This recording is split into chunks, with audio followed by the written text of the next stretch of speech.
What's up, YouTube family? Welcome to Conversation with Luciana. Hope you are doing well. This podcast episode you will only find on YouTube, so please feel free to invite and share, subscribe, also leave a comment. If you would like to be on the podcast, email me at conversationwithluciana, all lowercase, at gmail.com, and a member of my team, trusted team, will get back to you. I want everyone to have a voice and everybody to speak their truth, but be respectful, and don't try to put your certain seasoning on this steak where it appears that you know all and have all the answers. I really don't like it. It's about having a conversation, and everybody that has a seat at my table may not get a plate or may not be invited back to the table. So you want to be mindful and respectful. Everybody's entitled to their opinions, and that's what this podcast is always about, is sharing your opinion. And if you learn something, you walk away with, then we did our job. You know, if it leads to another conversation, we did our job. If it gave you a different perspective, then we did our job. No one has the right answers. We're not God, and we're not little gods, what people like us to think. Don't believe everything that you hear, see, and feel, because emotions can lead you so far astray that you never will get back on the road to recovery, or the road, if I could stop stuttering, of common sense. Let's use common sense. I always say common sense is not that common, and it's really not. It should, but we are still having the same argument that we had last year. We're still having that same argument. You have people that are walking around in their emotion and their feelings on their sleeves, and we're still dealing with the same issues that we have dealt with for the last 100 years. Racism hasn't went away. It has a place in America because it's embedded in the fabric. It is. It's something that's rooted, grounded in America's, society, fabric, their foundation.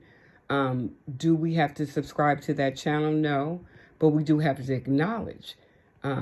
We have to, on both sides, people of color as well as people of non-color. Everybody has a little racism or prejudice inside of them, and you'd be foolish to think otherwise. But we need to have a conversation. But do we really want to have that conversation? You may not like me because of my skin color, but why? A skin color? Really, not my character. A skin color. I'm blaming you for past hurt, which you did to my ancestors, based on your skin color, your forefathers. And it's like we have a lot of healing to do. But healing comes with acknowledging that we have come a long way, but we have far to go. Is everything about race? It depends on who you ask.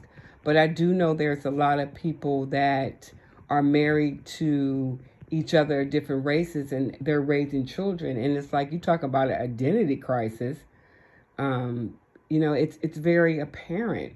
So I really would like to have a conversation to get your thoughts on, racist versus prejudice in America. It's the race card. Do we want to? They always say that we play the victim, and we really don't. People of color don't play the victim. But when you victimize people, or when people are traumatized by things that's happened to them in their past and their present, you can't knock them for feeling some type of way. You have some people that are bold enough to walk up to someone to confront them because they feel empowered. No, you don't have the right to walk into someone's personal space. However, you may feel that you're entitled to. You don't. And then say that you're afraid of your life because that person reacts in a way that makes you feel uncomfortable. What about you? How do you make that person feel? This whole critical race theory that they want to be taught in school, because you don't want American history to uncover the true ugly side of history. We're all a part of it. We're a living, breathing document. We're a living, breathing book. And, people are going to judge us for our actions, what we do, what we have done 15, 20 years from now. Hell, 5 years from now, you know, because, hatred, bigotry, prejudice, racism, likes, dislikes, it's always going to be around. We're not going to get rid of that. Do we learn how to live and coexist? Not as long as jealousy is here. As long as jealousy is here, you're not going to get rid of that. If you think that somebody is superior than another, one race is superior than the other, you're going to have this problem. You don't want a critical part of American history to be taught because it shows you in a negative or bad light. Well, you know what? The truth is ugly. Sometimes the truth is painful. It doesn't mean that we can't get past it, but you definitely got to acknowledge it. And I think the problem is we don't want to acknowledge the ugly truth of our history. We want to omit it from our brain because it's too painful to look at. It's too painful to look at. We have to be willing to dive in, not someone else's truth, not someone else telling you, playing the race card, or you hear people talking about one shut up and dribble, that, or, you got people, why don't you just come out and say what it is? That get back to the back of the bus and don't talk, because you think it's okay, because you want to say, well, I'm the least racist person. I have the least racist tone or bone in my body. That's a lie. That's a lie. You might be oblivious to what's going on, but you're not, you don't want to escape it. But you're saying little comments, all these things that are coming out with these ownerships of, and I say ownership because they do own the team. They control the payroll, the advertising, whatever. They're coming out allegations of racism and sexism. Isn't it funny? If you are a woman of color, you're dealing with not only sexism but racism. Damn, you talk about a double-edged sword. That's why I have an issue when our black men, talk down to us or belittle us or make us feel less than, because we already have 2 strikes. You're gonna make it a third? We don't have the support of, not that doesn't come from all of us. All of us don't feel that way. My sons certainly do not. However, people feel that way and they're entitled to their opinion and even their feelings to a certain degree, but you don't get to lash out or tell us that we're wrong or we're defensive or we're angry when we're being portrayed as that, because we have a strong opinion. Some of us had to be thick-skinned in order for us to survive, the lynching and the killing of our husbands, our sons, back in the 40s, 50s, 30s. I mean, as long as I can, go back in history, you had to develop that, because if you didn't, we wouldn't be able to give birth to the next generation of leaders. If we internalize that and felt sorry for us. No, we had to be out in the forefront. My granddaddy was one of those people that knew races. He was from the South. I mean, he is from the South. And he knew that you had to do certain things in order for, I believe it was 15 of them. And I say believe because, my father passed away, and I kind of like, don't want to erase history, but, I kind of like don't want to. There was a lot of them. And there were, I think there was 7 boys and girls too. But you knew what you had to. My granddaddy knew how to raise his sons. He knew that. And because it was about survival. It was about survival. It really, truly was. And then they all dispersed to California, and then, Northern California, Southern California, and there you go. But basically, they had some that are still remain in the South. However, the South is still the South. But yeah, it was rough and it was tough and there was no excuse for it. But hey, my grandmother, had to, deal with the elements, raising children in the depression, um, making sure that they were loved and protected. And that's what a mother does. That's what a mama bear does. She protects her cub. But to fast forward to now, for us to still have that fight, but now we're fighting within our family for the right to exist. It's fucked up. It is. It's pretty fucked up. We're fighting to exist. Although we have made it on certain levels, they still look at us as like a novelty. Like, what did she do to get there? Motherfucker, I worked. That's how I got there. Or we don't deserve the respect and the admiration that you would give our other counterparts. No, that's why I don't. I have a very low tolerance, and I have friends that I love and adore and respect. And I will go to war for them just like I would go to war for my sisters. They're all my sisters. There is no competition. It's nothing but love. They don't try to tell me about the black experience, and I don't try to tell them about the white experience. They know love has no color. But when I hear from a black man that we should get our game or our advice from my Caucasian white sister, I got a problem with that. I got a problem, So yeah, we have two strikes against us now, third. And I'm not saying that every black male in America or every person of color feels this way, but hey, it came out of a Generation X mouth. And I'm just like, you so wet behind the ears, So excuse us if we feel a certain way, If you want to turn your back and not acknowledge that you are biracial, that's your choice. But you don't get to tell us how to feel and how to live and get offended when somebody calls you out on it. If you don't want to acknowledge your ancestors or your history, then that's on you. But we need to have a real conversation. We're still talking about stuff over and over and over and over again that's been debunked, that's been debated, but we're still having this argument. Why? Because people don't want to let it go, because they want to be right. You cannot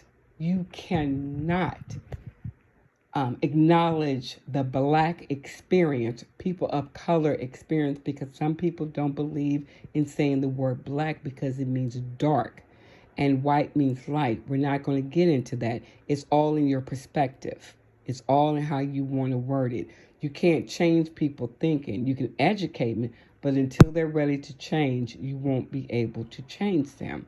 Their mindset, their verbiage, it's just words. Stop doing like they, he, she, we, because I'm tired of that.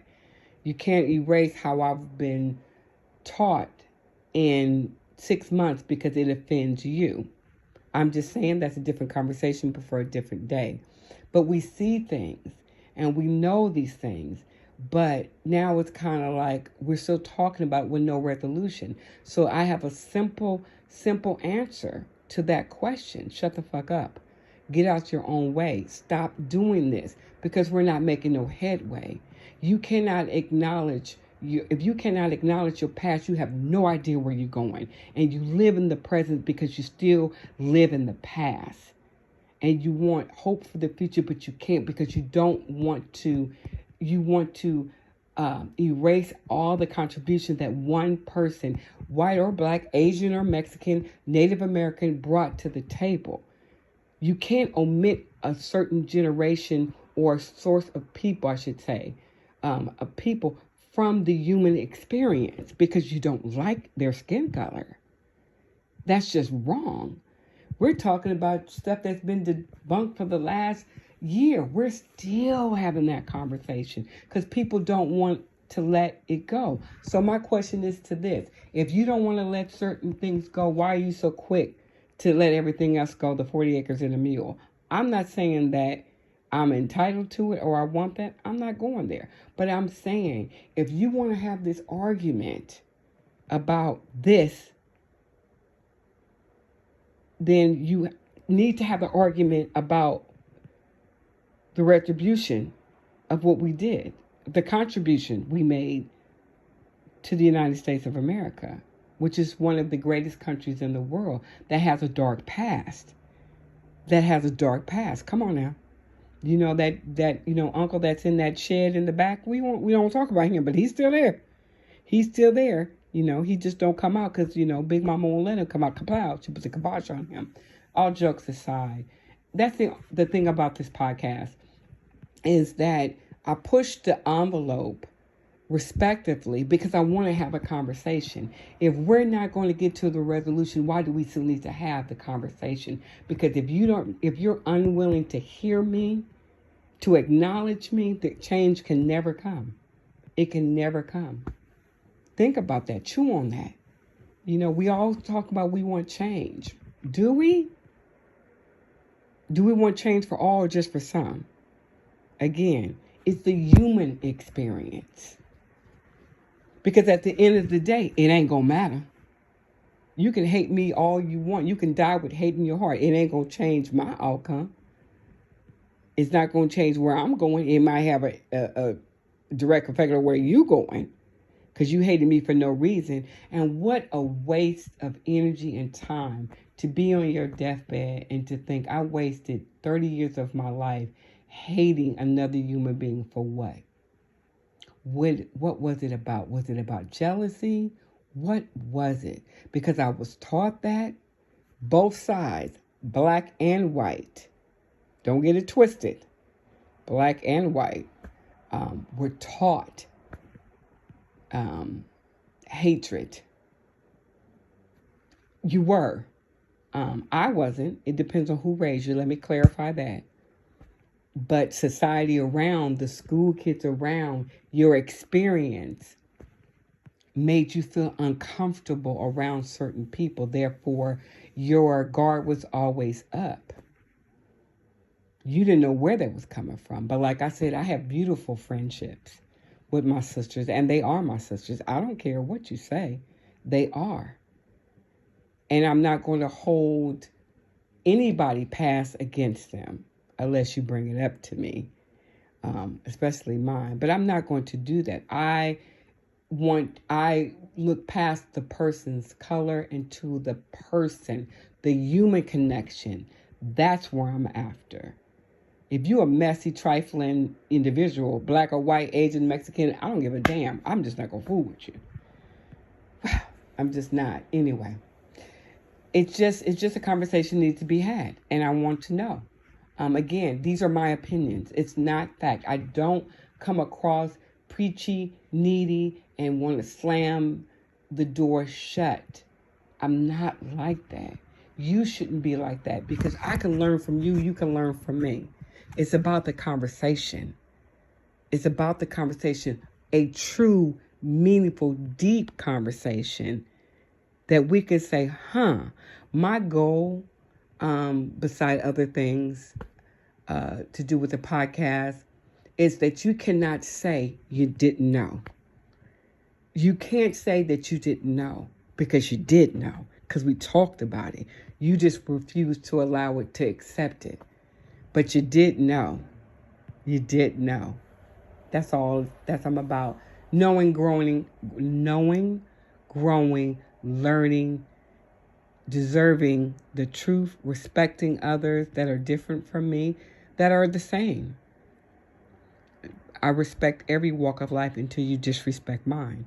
Or you tell me my life ceased to exist because of this, because of you. You can't omit me from society because I'm here and I'm not going nowhere until God calls me home. Thank you for joining the conversation with Luciana. Again, you can follow me on Twitter and Instagram. Fridays when I go Instagram and Twitter. I might tweet late at night, when I'm feeling it. So check that out. We can have a conversation then. I'm definitely on YouTube Wednesday and Saturday. I upload. So be sure to check out my series, Unfazed, Unbothered. I think I do another one, Facts Over Feelings. The race card in America. That's what this probably is going to be called. Just having a conversation. I want to have this globally instead of just me talking to you. I want to interact. I want to get your thoughts. So anyway, with that be said, you guys be good to each other, be kind to each other, be the best that you can be, and I will talk to you soon. I'm out.